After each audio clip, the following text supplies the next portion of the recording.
Un honneur fait à la France qui illustre la profondeur des liens qui unissent les deux pays. Voilà comment l'Élysée décrit cette première visite d'État d'un émir du Qatar depuis 15 ans et la première de Tamim Ben Hamad Al Thani depuis son accession au trône en 2013.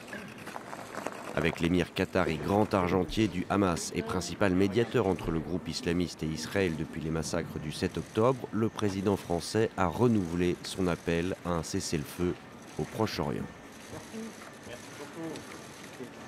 Je tiens, Votre Altesse, à vous redire ma reconnaissance pour votre rôle déterminant et celui de votre diplomatie conduite par Cher Mohamed pour la libération des otages et en particulier de nos otages. Nos 3 compatriotes encore retenus à Gaza sont notre priorité, mais vous avez d'ores et déjà tant fait. Entre les deux chefs d'État, le courant semble passer. Parce que je vais parler en arabe.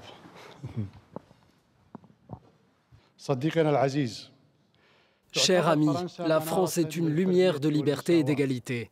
Et je ne peux imaginer de partenaire plus fort en Europe pour faire pression, instaurer la justice concernant les 2 États, l'État de Palestine et d'Israël.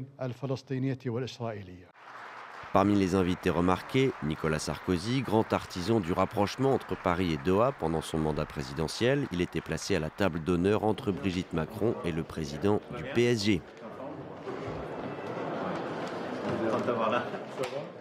Club dont l'attaquant vedette, Kylian Mbappé, qui a annoncé son intention de quitter la capitale pour rejoindre le Real Madrid la saison prochaine, était aussi invité. Outre la situation au Proche-Orient, les relations bilatérales étaient aussi au menu. Emmanuel Macron a annoncé la signature d'accords portant sur des investissements qataris à hauteur de 10 milliards d'euros dans l'économie française à l'horizon 2030. Des engagements qui pourraient être détaillés ce mercredi quand les premiers ministres des 2 pays présideront un forum économique.